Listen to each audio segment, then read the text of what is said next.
your kid will Google rape and you Google rape and you tell me how that goes for you. Yikes. And pretend you're 9, right? Yeah. And, being porn exposed, that ruins innocence to a degree. But if you've prepared your child that they're going to see this and they need to be ready to see it and what to do about it. But by and large, your children's innocence will absolutely not be ruined. Not doing it will ruin their innocence.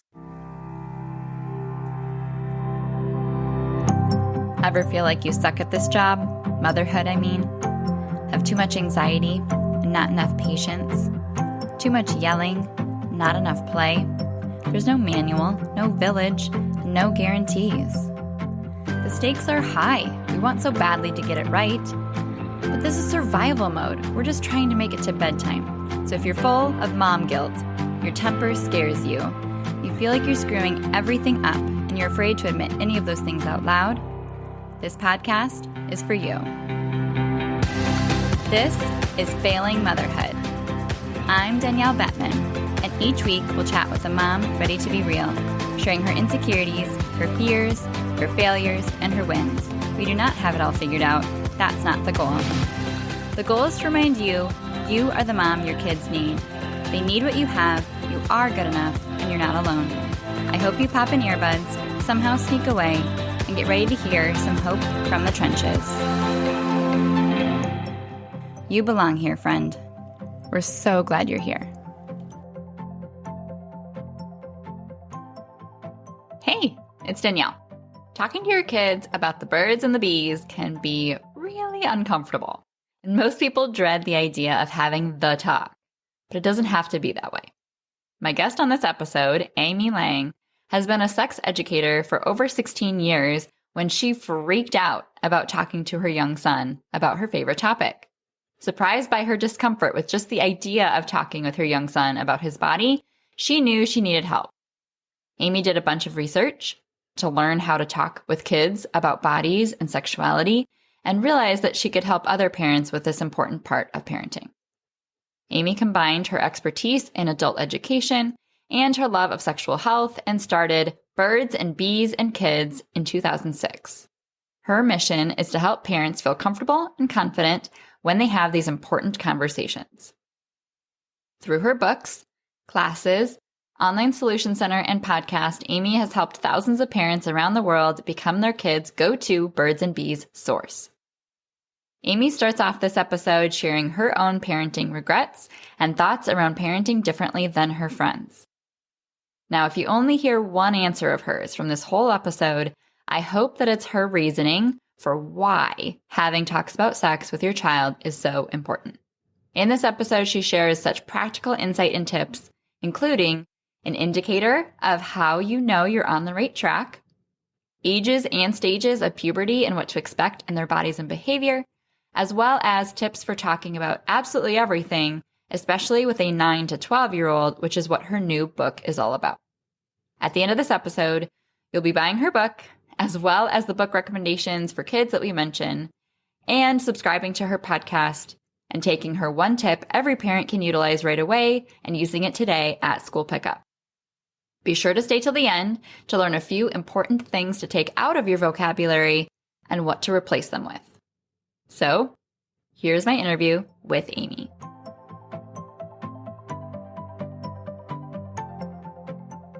Welcome to Failing Motherhood. My name is Danielle Bettman, and on today's episode, I'm joined by Amy Lang. Welcome, Amy.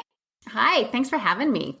Of course. I am so excited to have you on the show. I feel like with all the questions I've prepared, we could talk for like 4 hours, but I'm not going to monopolize your time, and I'll make sure to get it all in. But before we dive into all of the picking of your brain for all of your expertise, go ahead and just give a quick intro of who you are and who's in your family. I will happily do that. So I am a sexuality educator. I have been for over 25 years, and my company is called Birds and Bees and Kids, and I have been married to the same person, Carrie, for 29 years. That terrifies me. Congrats. He's a good guy. And then we have one kiddo, Milo, who is 21. Amazing. So you did it. You're done. I did it. He's launched. We refer to him as a man-child, and he appears great. He's doing really well and has plans for his future, and it's all good. That's amazing. Oh, that's so fun. So I have to clarify for every guest I bring on, even our experts, to normalize the feeling of having regrets or fears in motherhood of screwing up our kids. So have you ever felt like you were failing or have any regrets while you look back? Oh my God, no, I was perfect. Not a one. Not a one. Oh, well, I guess episode over. Yeah, of course. I mean, I think that I wish that in our family we'd had more sort of kind of traditions that we did. And so we didn't have that. I think that I would have liked to have been closer to him or felt closer to him. He's a very reserved person. And so it's really hard to get close to someone who is very reserved. But yeah, I mean, I think we did a pretty good job. I took positive discipline parenting classes when he was about 4 or 5. And I think that just changed everything for us. It made our parenting life pretty easy. But I do have to say that he is a very, very easy child. I was complaining about him to one of my best friends, like during the pandemic when he was living with us, and I wanted to, hurt him a lot of the time. That's fair. Because, and she said, yeah, I've never heard you complain about Milo. And I said, yeah, what am I going to say? He left his cereal bowl in the living room. And so I lucked out. We lucked out. He's a great person. So yeah, of course I have regrets. I have regrets because I traveled a bunch. I missed his prom. I missed his prom and his prom with his girlfriend because I was working and he didn't tell me what was happening and I didn't pay any attention. So there's that. So yeah, I mean, you can't parent and not have regrets. Yes. Okay. Well, I hope that just helps everybody feel a little bit more normal because then, we can take out that shame and we can feel okay talking about how it really is and ask for help and all those good things. So thank you for that transparency. It's always so refreshing. Sure thing. I'm transparent if I'm nothing else. What you see is what you get. I'm sure that comes with the territory. Yeah, totally. Totally. I have some fails there too. I mean, he's so reticent. He told me that he'd rather talk to strangers than me and Carrie, his dad, about sex. It was just the best moment in my life with that. I was like, oh, you've got to be shitting me. So there's that. I've got people all around me whose kids are like, oh, you've helped me so much. They tell me everything. And I'm like, lucky you, because I'm trying to figure out how to get this information into this kid while he's not actually noticing it happen. So anyway, I don't know if that's a fail. That's not a fail. It's just a personality quirk. I wonder if that's related to, how interior designers will say that their house is a mess or whatever your trade is, it's you can't translate it all into your own family or your own style because it's it works better with strangers for some reason. Yeah, I prefer to think that it's all about him and that I did a terrific job. And I did the best I could, right? We all do. That's parenting. We do the best we can with the skills we have. And yeah, so he was definitely not down for it. So so it's okay if your kids aren't either. Yeah. You still got to figure out how to make it happen. It's on you. It's not on them. It's your job. Yeah, it's your job. Yes. Right. Yeah, we'll dive into all of that. But I have to circle back one the last thing because it's so fascinating to me that you mentioned positive discipline. That is actually what I'm certified in as a parent educator. That is really what I found that aligned with so much of what I knew going into child development and my bachelor's and everything. So I would love to just hear how it resonated with you when you initially kind of found it, and then how you felt like that impacted your decisions as a parent, because you said that it was kind of different from the way that a lot of your friends were parenting. So I needed to do a parenting class. I was starting a company that was parenting focused, and I had never taken any parenting classes. And I Googled, and I found this local person, Jody McVitie, who teaches this class. And so I went, and Carrie and I, we weren't spanking, and of course there's always yelling, but I just didn't like typical parenting stuff. And we'd read some things. And the thing that resonated with me about it is it's based in research. It's based in legit stuff. It's totally child focused. It's not like people think, oh, I'm doing positive discipline because I'm putting my kid in timeout. And it just turned everything on its head. Instead of timeout, you have a calm down corner that you've created with your child. So if they're having a fit, you're like, hey, how about you go spend some time coloring and calm down, and then we can have the conversation. And it just helped everything in our household be more chill. And I am, I am an outlier parent. And I remember watching Milo's best friend's dad his friend Ethan was just falling apart, and he just put that kid under his arm and marched him to the car and shoved him in the car. And I was like, okay, that is so bad. It is so bad. And I think that one of the things I really love about positive discipline is like, it's our job to teach, right? It's our job to teach our kids and to help them. People make mistakes. Like, we make mistakes. They make mistakes. They're learning. And, that was one of the things that really kind of stood out to me. And, one of the things I often say is that if I'm upset or I make a mistake, the last thing I want is somebody yelling at me and telling me I'm a terrible person. So it's all about something in connection, right? It's all about connecting with your child.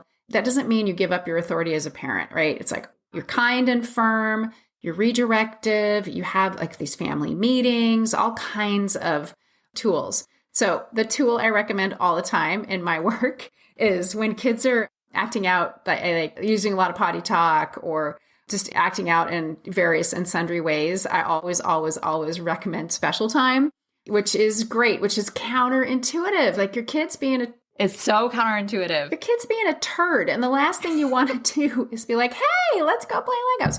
So special time, I recommend all the time because it fills their love bucket. If they're acting out, they're seeking your attention, you can give 15, 20 minutes a day where you're just doing what they're doing, child play. So I always recommend that. Or child-led time. Like, you aren't instructive. They are the boss. And then the other thing I recommend is when they're having a fit is to say, I know you know all this, can I have a hug? And 99% of the time they'll be like, yeah. Or do you want a hug? And they'll be like, yeah. And then it fixes them. Anyway, so I could say so many good things about positive discipline, as you do. But the one caveat about it, as you know, is that it makes you a weirdo in the parenting world because people don't parent the positive discipline way. So, and for us, it was worth it. And so I like to think that all of our positive discipline and the way we were parenting helped mold that very easy child. Also, not really, but Well, I think there is kind of a compound interest effect that builds up over time, where the more you're able to put in those early years to kind of set the stages for a lot of those expectations and boundaries and communication and just like how you approach conflict and, what tools you have to be able to set the stage for modeling that, it does pay off down the road where you're disciplining, quote unquote, less and less as they get older because there's less reason to, because you've had the conversation, you've taught the skills over and over and over. And so I do really feel like that's part of it where my girls are 9 and 8 now. I don't have to put them in their calm down corner very often. I don't have to, have these types of like, you should know better type of conversations because they do, right? Like, so that is kind of a goal where you work yourself out of a job. You hope that you create these collaborative problem solving conversations where they're understanding a lot of the critical thinking themselves and just taking that ownership and that independence. So yeah, I would give you credit for that because Thank you. It was just so hard to know. I can't wait. My friend who has older kids, I'm like, I just want to know. I want to get to know him better. And I want to know how it was for him as a child. I'm happy to hear where I fucked up. But she said, yeah, Amy, you got like 2 years to go. You got 23, 24. You're going to have this sudden human, like an adult human that can have sometimes when I'm with him, if we're with his grandmothers or grandmother, I'll say, so you got to do you need to make full sentences and use adjectives when you're interacting with them. And he's like, at me, but that's how he is. 3-word answers. I'm like, dude, adjectives, 10 words. Let's do this. We can do this. So apparently I just have a couple years and then I'll have a different, same but different human being, one that uses more words. Yeah. Their personalities make it a whole nother thing. So the tools are one, but then actually knowing how that works with them and how they're wired and, their way of learning is a whole nother thing. So that's why I do what I do. I love it. But okay, so let's dive into all of your expertise now. I know I did not get the talk as a tween, and I would venture to guess that a lot of my listeners didn't as well, or maybe it was to be desired. So we don't have an example to work from and maybe feeling a bit lost or a little bit scared of what that's going to look like and wanting and caring about giving our kids kind of the tools that they need to thrive. So can you normalize right off the bat, like why it feels hard, like why it's just so intimidating, or we feel that apprehension of like, oh, what do I do? What do I say? Just all of that. Yeah, absolutely. So the first thing you said, we did not have examples in our families. Most of us did not get the amount of information we needed when we needed it. We were, kind of free rangers. Maybe you got some sex ed in your school, depending on where you lived. And, most folks learned on the job, right? And we talked to our friends and we're trying to sort it. And depending on what kind of community you lived in, if you were in a really conservative Christian community where you got abstinence only education, which is no, so many no's about that. You got that, or you lived in a more liberal community where you got, I had pretty good sex ed. And, I remember in 8th grade, the health teacher brought out a tray of all of the different kinds of birth controls. And so it was really good. So that was really good. But my parents did not talk to me at all. They gave me books. So we're coming in with a deficit. We don't know what this feels like. We don't know what it looks like. So that's the first thing. The second thing is that in our adult brains, when we think about, I got to talk to my kids about sex, we bring everything to the party. Like, we bring everything we know. We bring, like what I just talked about. We know how great sex can be. We know how shitty it can be. We know how, like, our own experiences. We see the sexualized world. We know about porn. And we look at our kids and we say, oh, hell no. Hell no. You're too young for this. It's too much information. And so we do a little projecting and protecting. You can't see me air quoting, but right. And protecting. And, the reality is that if you step back from all that crap and you think about, okay, what does my child need to know? Like, where can I start this conversation? It doesn't start with BJ's. It does not, right? It starts with the correct names for private body parts and then goes on from there. And so that's our crap that gets in the way. And then, of course, the lack of information. Like, we all have this like ideas about when the best time is, and we don't really know. I really know. I'm going to tell you in a minute. So anyway, so our job as parents is to take care of ourselves. Lots and lots of folks have trauma around sexuality. So take care of ourselves, to get some information, to calm down, to remember that our job is to prepare our kids for the world. Our job is to prepare our kids to be sexual beings, to be in healthy relationships, to understand what that looks like. And so, if you can focus on what do I hope for my kids, like what do I hope for my child when they're at that point where they're entering into their first relationships, what do they need to know? What do I wish I'd known? So there's a lot of things we can do. But if we hold that mindset of, I want to prepare my child for this important primary part of life, like calculus, schmalculus. If you're focusing on that, like, I don't even know what it is, but that's the wrong place to put your energy, right? It's like what we do our entire lives, which is be in relationship and be in our bodies. Yeah. I know I haven't used the Pythagorean theorem in quite a while as a grown up. I have a little bit of an idea. I remember the words. Yeah. I could probably pull it out of I could probably come up with it. But yeah, like all our hyper focus on academics is not serving our kids at all. Yeah. So my kids are 9 and 8.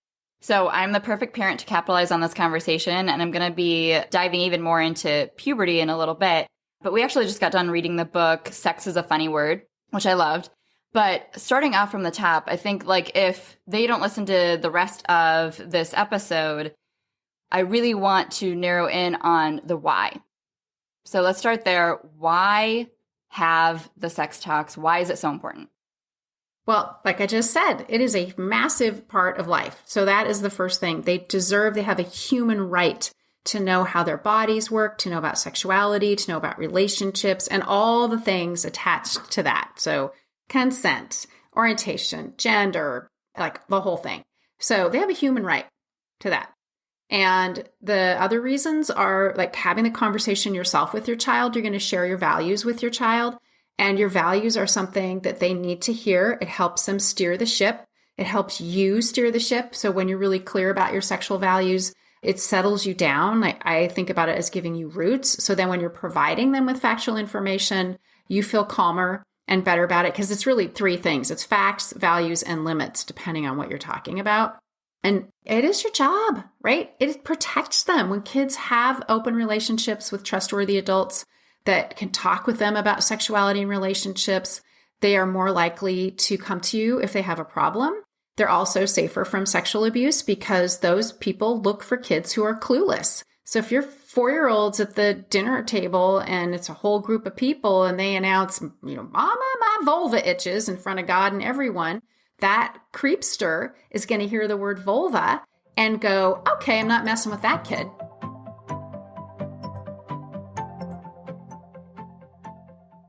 Hey, if you're new here, I'm Danielle. My company, Wholeheartedly, offers one-on-one and group coaching programs to help families with strong-willed kids age 1 to 7 prevent tantrums, eliminate power struggles, extend their patience, and get on the same page. It's kind of like finances. You can read lots of info about what a Roth IRA is and how the stock market works. But if you really want to get serious about paying down debt or growing your wealth, you go see a financial advisor who can give you very specific recommendations based on all the unique facets of your situation. I'm your financial advisor for parenting, and I've designed the way we work together to give you nothing less than a complete transformation. While we work together, I'm able to help you figure out why your child is losing their mind and why you are losing your mind, and guide you to master effective long-term solutions through 3 main focuses. Number 1, my Cultivating Cooperation guide teaching you the tools of positive discipline. Number 2, managing your mind by working through my Triggers workbook. And number 3, establishing your family's foundation by writing your family business plan. My coaching is comprehensive, practical, individualized, and full of VIP support. So, if you struggle to manage your child's big emotions, if you and your partner's arguments seem to center around parenting, especially if one of you is too kind and one of you is too firm, if you struggle to stay calm and be the parent that you want to be, it's possible to stop feeling like a deer in headlights when a tantrum hits, effortlessly move through simple directions and care routines without an argument, and go to bed replaying the way you handled the hardest moments and feel proud. If you have a deep desire to be the best parent you can be, and your family is your greatest investment, find me on Instagram, send me a message that says sanity, and I'll ask you a few questions to see if we'd be a good fit to work together. I can't wait to meet you. Back to the show. Yeah, that's so important and reassuring to hear because we have to get uncomfortable and we're, breaching through uncharted territory. But knowing that we're ultimately acting out of their best interest and giving them the tools they need to protect them in this crazy world is all the why we usually need to be able to go and figure it out and do the things we need to do as parents. So I got a sneak peek into your book, which we'll also definitely circle back to by the end of this episode, but it's so straightforward and so refreshing. And you mentioned a lot of the scripts that you share are tailored from like 9 to 12. But many of my listeners will have younger kids. So the question of timing, when do we start these conversations? And do they need to know these things before age 12? So the ideal time to start the conversation is birth. And that is using the correct names for private body parts. So they have the right to know the correct names for their private body parts. Then having conversations about boundaries and body boundaries and friendships and different kinds of families. And then moving into, how babies are made, reproduction. And it's you just got to get that out of the way by the time they're 5. And people get very worked up about saying the penis goes in the vagina. And it's 3 little words. It's also not the only way babies are made. It always takes a sperm and an egg. And your kids, when you say this is the typical way or the usual way babies are made, when you say penis goes in vagina and you say this is how butter's made, it's the same weight to them. They don't know there's anything bad, embarrassing, yucky, shameful, terrific, amazing, fabulous. And so they're a blank slate. And I highly recommend you capitalize on that because they're super open. There's lots of great books. They're open to the conversations. They're easier to talk to. So you can establish that this is how we roll in our family. Mm-hmm. You can establish that I am the go-to. It is a myth that you should wait for your child to ask you questions. That's how you know they're ready. Super wrong. Remember my child? He would never ask a question. Again, just so terrific. He'd never ask me a question.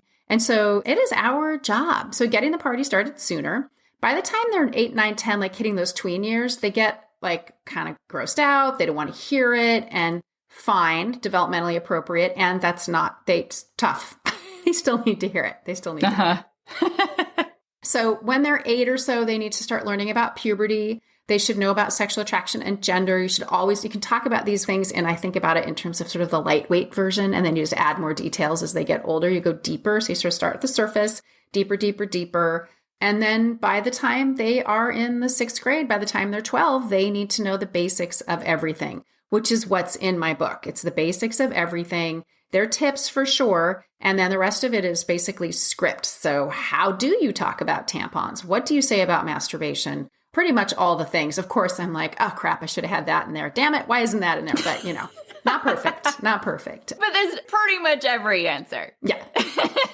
So give yourself credit for that. You've nearly thought of absolutely everything. I just paged through it again before we hopped on, and there was things on there I was like, oh, I need to learn these answers. So what about parents that are hesitant to ruin their innocence? That's not a thing. It's not a thing. You are going to ruin, if you do not talk with them, that's when their innocence gets ruined. And you cannot ruin your kids' innocence because you're going to be providing the information. When you read books with kids, the books that I recommend are all sex positive, which means they present sexuality as a positive, wonderful, important, cool part of life. You're going to be accurate and you're going to set them up to be successful. Now, yeah, there are places where their innocence is just, it's not great. Like learning about rape, sexual abuse, sexual assault, that kind of thing is really hard, but they need to know. And when you're talking about it, you can answer their questions in a way, again, that's based on your values, that can be soothing and kind. I think I literally looked up rape in the dictionary, right? And it's not a great way to learn. And now they'll Google it, right? Mm-hmm. I mean, now the internet is a shit show. And so your kid will Google rape and you Google rape and you tell me how that goes for you. Yikes. And pretend you're 9, right? Yeah. And, being porn exposed, that ruins innocence to a degree. But if you've prepared your child that they're going to see this and they need to be ready to see it and what to do about it. But by and large, your children's innocence will absolutely not be ruined. Not doing it will ruin their innocence. Yeah. I saw a quote from your book that said, most parents worry about giving their kids too much information, and it's better to worry about not giving them enough information. So same thread there. Absolutely. Absolutely. And here's how you know that you've given them enough information. So if you have a sweaty upper lip, if you're like, hey, just want to talk to you about erections. I just had somebody ask me if 11-year-olds can get erections. Yes. Just PS. Yes, they can. Anyway, those penises up and down their entire lifespan.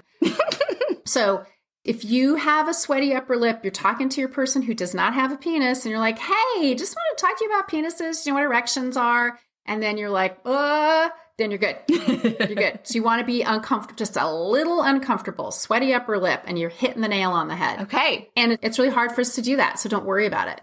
Yeah, that's reassuring. Good to know. And so you mentioned the word sex positive.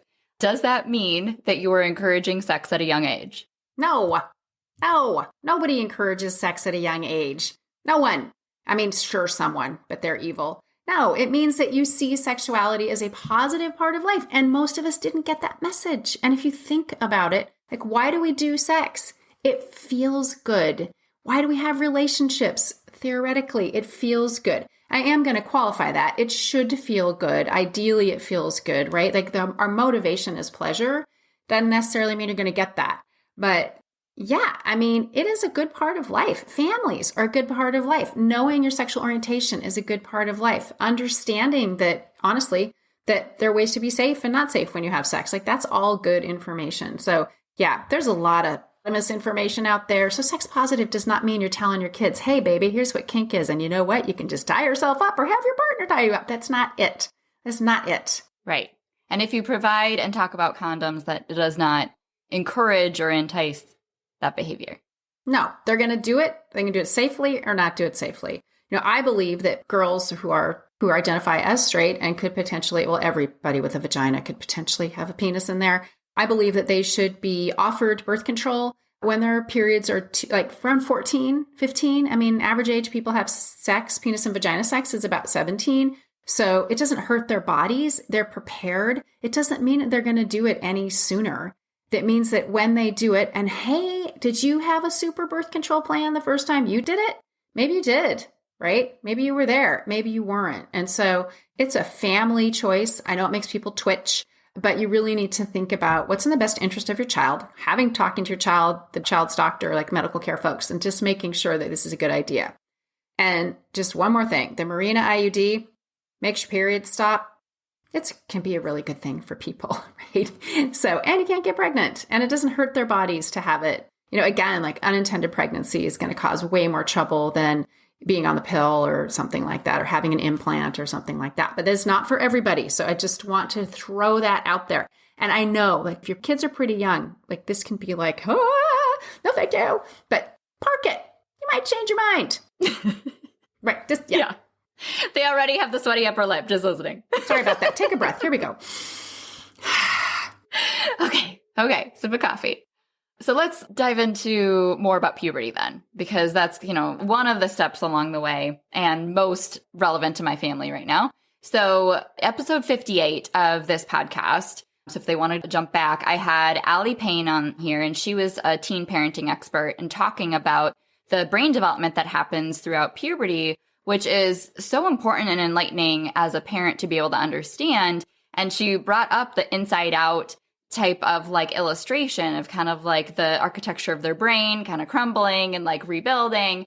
And so I'd love to hear more of your thoughts about like what's happening in their body and their head that we need to be able to understand. Excellent question. I love talking about puberty. And I learned about the brain thing when Milo was about 7. I was so excited for him to be an adolescent. I was like, I got this. I know what you're going to be crazy, and I'm going to be able to handle it. He was not crazy. Anyway, so first of all, there's a lot of misunderstandings about puberty. Average age of puberty start for people with ovaries is about 9. Period starts about 2 years after puberty starts, and first sign of puberty is usually breast budding. So you see little nipples sticking out. It's not the period, it's the breast buds. Puberty at boys, it's testes, havers, it's 10-ish. Everybody's different. Some people do puberty in a year, some people do it in 6 years. Everybody's on their own timeline. And what happens is that the pituitary gland just kicks off the hormones.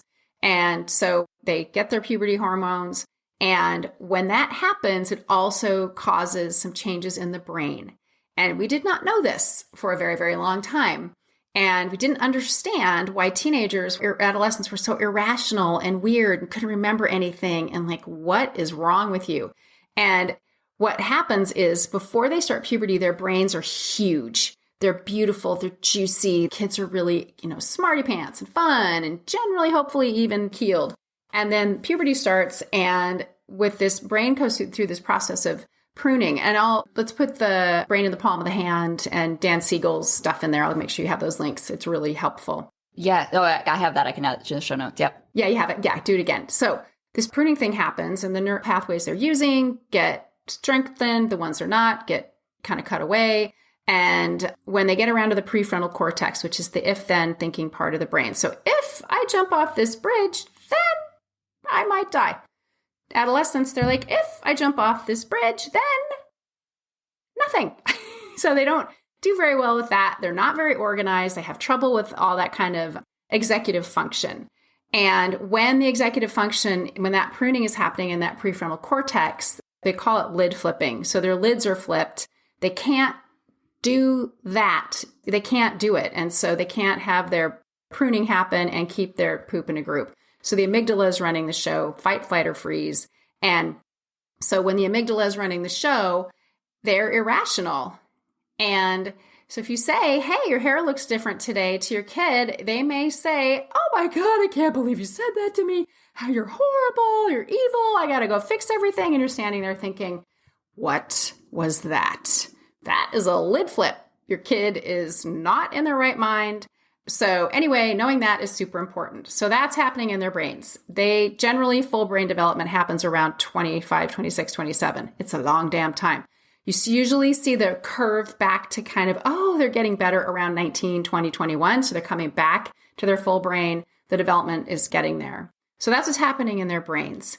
Their bodies, as we all know, are going through changes as well. And The best thing you can do for your kids is make sure they have a lot of information starting at age 8. They need to know what's going to happen before it happens. Everybody needs to know what's going to happen to everybody's body because we want to take that mystery away. And just for you, understanding, especially when they're getting moody and all that, it's not their fault. They're not doing it on purpose. And they need you to keep your poop in a group and stay calm and say to yourself, like I just said, oh, here we go. We're having an adolescent fit. I'll just wait. And making sure they understand what's happening with their brains too. And, everybody's very insecure about their bodies. So making sure they understand, like I thought I had breast cancer because I could feel the lumps of my mammary glands in my breast. I could not ask my mom. And it took, I don't know when I figured out that I did not have breast cancer, but that's not good when you're 12. Scary. And you don't need to be the expert. That's why we have terrific books about this. There's Celebrate Your Body, Guy Stuff. There's all kinds of really good books for kiddos. So they should have it and you should read them first so you know what's a-coming. Mm-hmm. That's a big part of positive discipline too, is like the prevention and the front loading and being able to talk through expectations way before anything ever happens. That is your point of most influence. So it makes sense that having those conversations to anticipate those changes is empowering both for you as a parent to feel like you're not completely off track and, you've lost all influence over your kiddo and all hope is in the drain, but also for your child to not feel like they're crazy. Yeah. So it's preparation, right? You want to prepare them for this big change of life. It is a big change of life on so many levels: social, emotional, physical, brainular, all.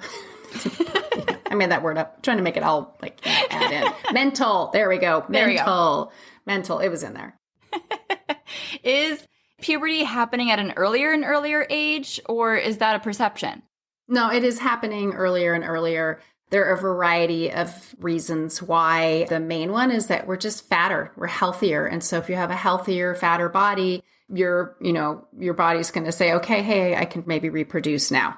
Okay. Yeah. So one of the things, and there's also misinformation. So there's that study, we used to think 12 was when puberty started. And the study that gave us that information, this is in girls, was from a group of girls in England from the same area. And they all happened to be starting their puberty around 11 or 12. So we grow up, we do better studies, and we look worldwide, and average age of puberty start in girls is 10. So that's worldwide. That's more accurate. Boys are like 11, 12. They're a little behind, and they're a little behind the whole damn time. Right? So they're just about 2 years behind the whole time. And so girls are ahead of the game in that respect. So yeah, we had misinformation. So this is why you have to know. And it depends on your race and ethnicity. And so there's some other factors. There's some environmental factors as well. But yeah, I think the takeaway here is that looking at 10, you're looking at 10, you're looking at 10. Okay. Super good to know because, again, it was probably different for all of us as parents for our own stories. So it's really hard to project what that's going to look like for our kids. And they're growing up in a different world, too. So the more information we have that is accurate and research-based, the better, I'm sure. Yeah, and if you have a person that's going to get a period, make damn sure they know that's going to happen and make sure they're ready for it. So have a period pack in their backpack. Make sure they know how to manage that. If they have 2 homes, make sure both homes have the stuff they need before they need it. So they're really as ready as they can be. I don't know if anybody's really ready for that, but. Right. Ready or not.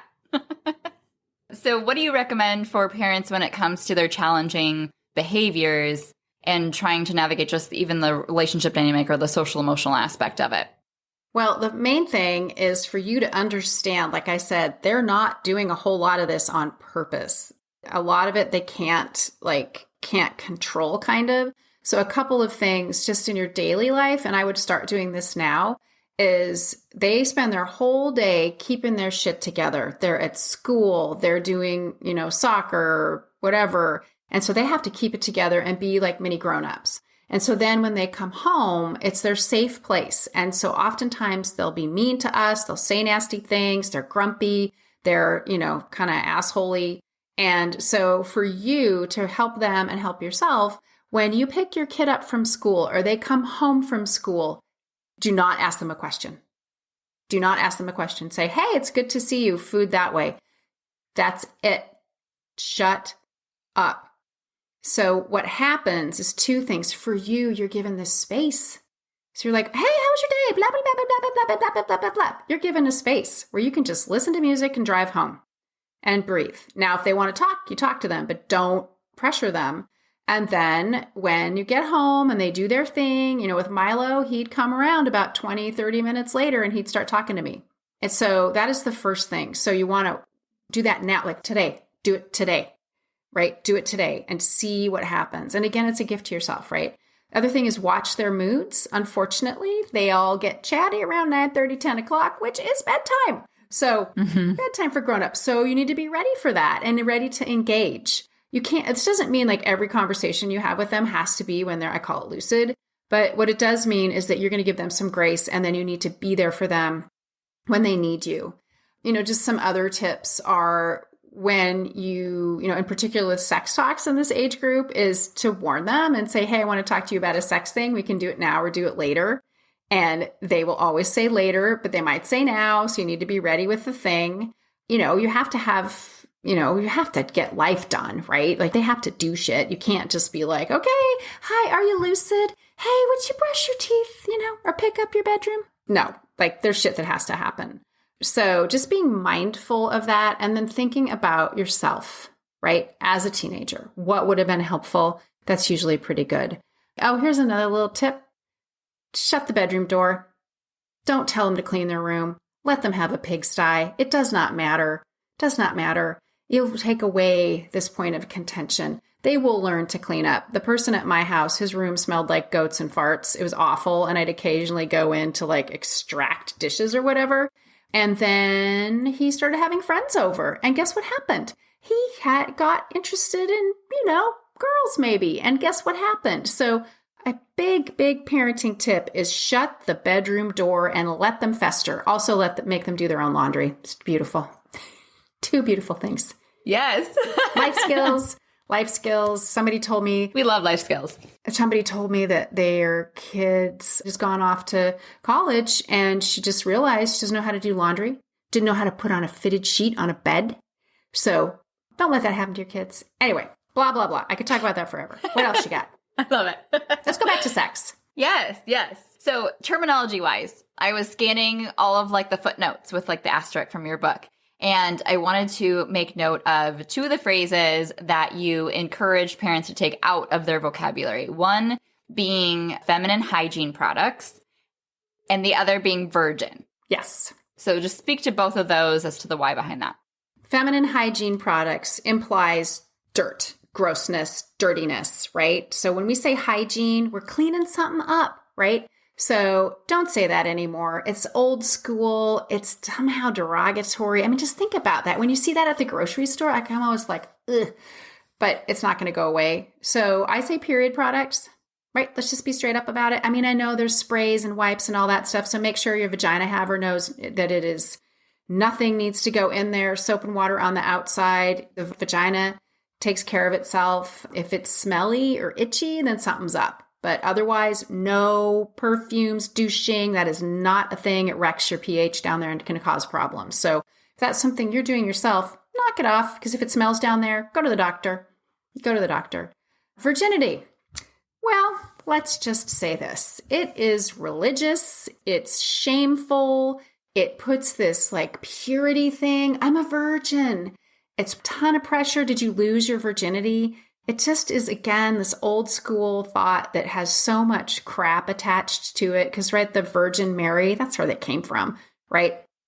Anyway, I don't want to go down that pathway. So you're saying first-time sex, the first time you have sex, first-time sex is a better way to talk about that because there's no value, right? There's a value attached to virgin, right? There's a value attached to virgin. First-time sex is not, there's no value attached to that. It's just is what it is.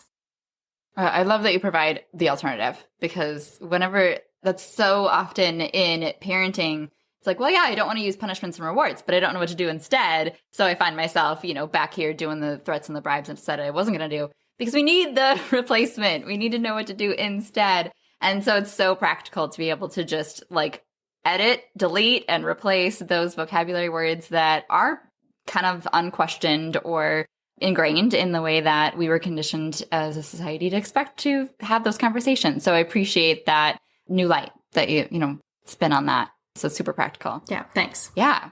It's all a process, right? It's just all a process. And there's always more. Always. Yes. Which is, again, as parents, we're growing up alongside our kids. We are on this journey together, and we can be transparent about, I don't have this all figured out. I may not have the answers to all your questions. I am still learning and figuring this out with you, and that's okay. Exactly. That vulnerability is an attractive form of leadership, so it's okay. For sure. So any other tips for the communication? Your book, has a lot of those scripts, but what does that look like to start those conversations? Or are there other ways to do it that aren't verbal as well? So a few things. One of the tips that I have is, as your kids get into that tween years and they're kind of getting grossed out, use media, use music, use TV shows, use the world around you to talk with them. So if you're watching a show, like I just watched Never Have I Ever, which is delightful, which I think would be a good one to watch with tweens.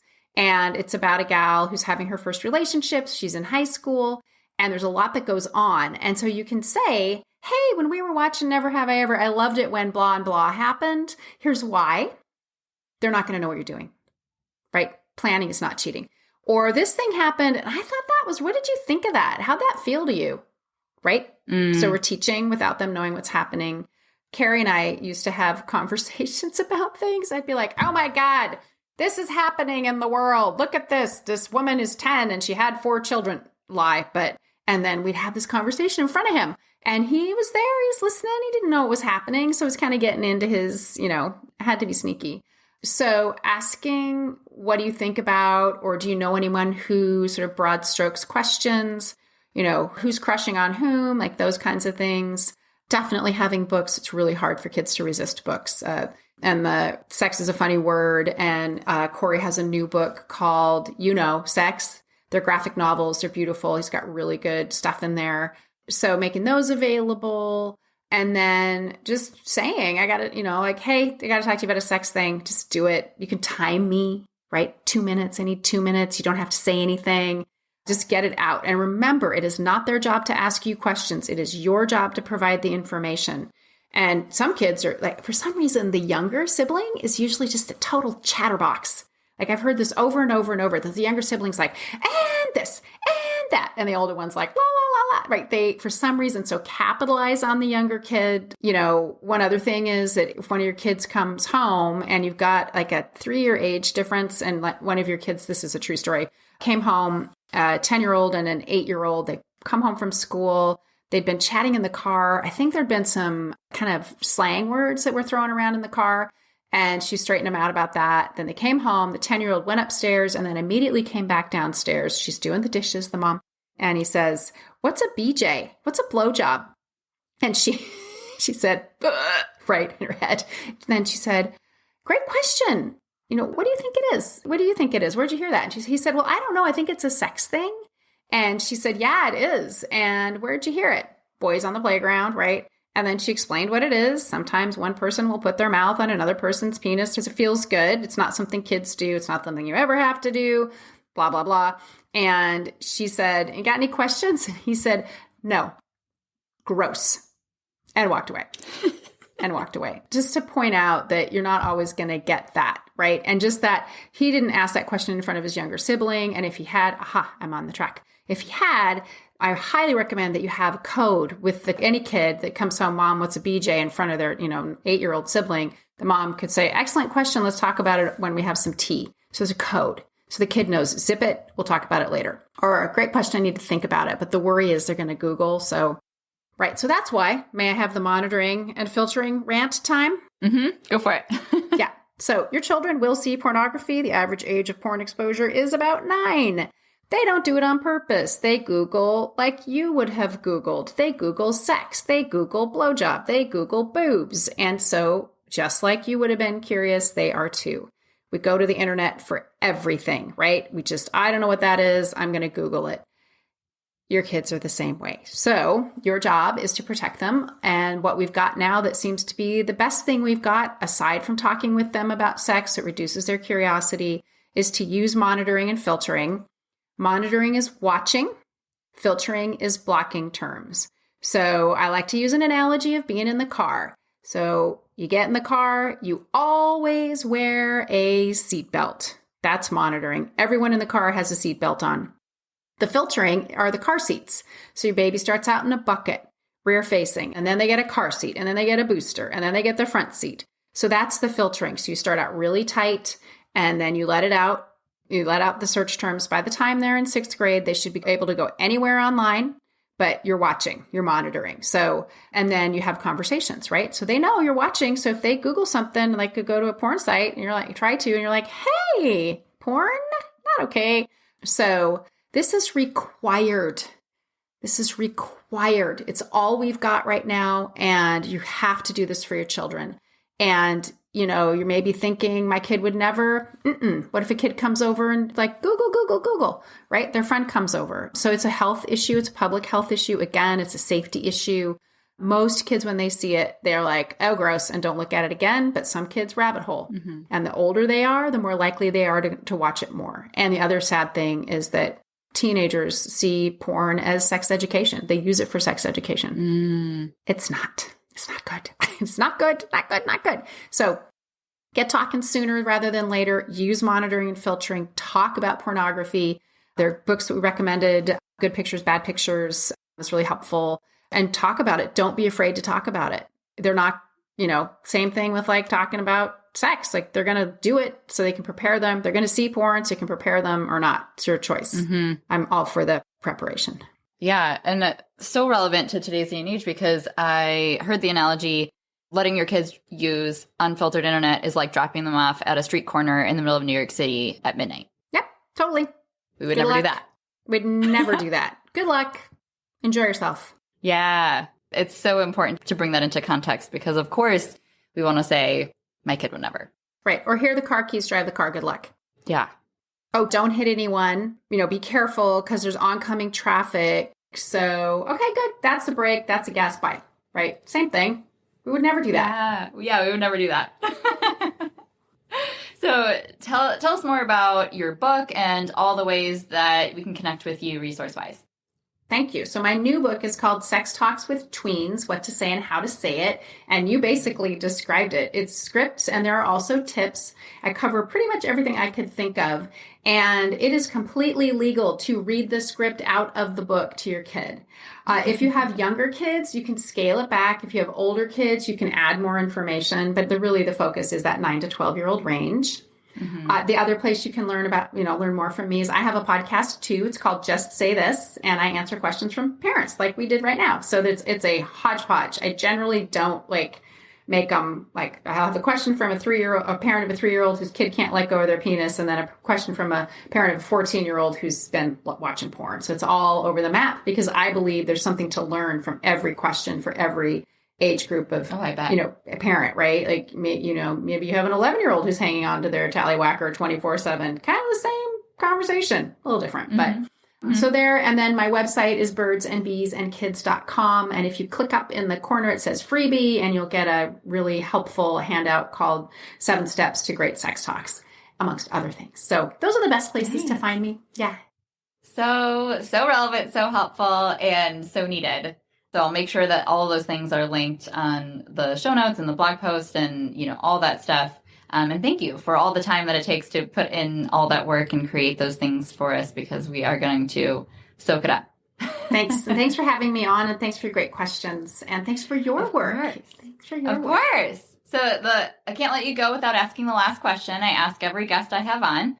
So how are you the mom that your son needs?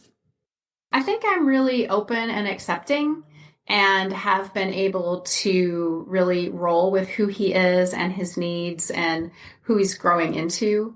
I have my moments, but by and large, I trust him, and he knows that we believe in him and will back him up, whatever he decides to do in life. Just for an example, was going to Western Washington University. And as you can imagine, online college was not great. And now he wants to be a mechanic. So he's going to tech school to learn how to be a mechanic. He's super excited about it. I had some twitching, but I was like, you know what? This is what he really wants to do. He's 21. It's a great skill to have. He'll be employable forever, and he'll love it as long as he loves it.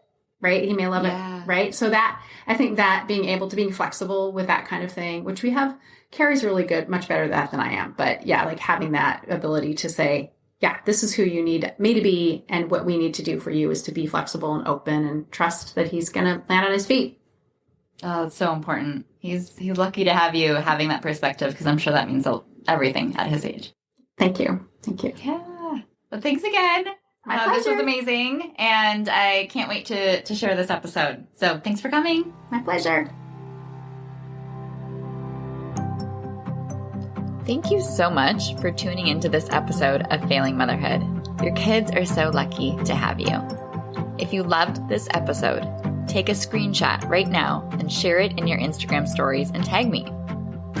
If you're loving the podcast, be sure that you've subscribed and leave a review so we can help more moms know that they are not alone if they feel like they're failing motherhood on a daily basis. And if you're ready to transform your relationship with your strong-willed child and invest in the support you need to make it happen, schedule your free consultation using the link in the show notes. I can't wait to meet you. Thanks for coming on this journey with me. I believe in you, and I'm cheering you on.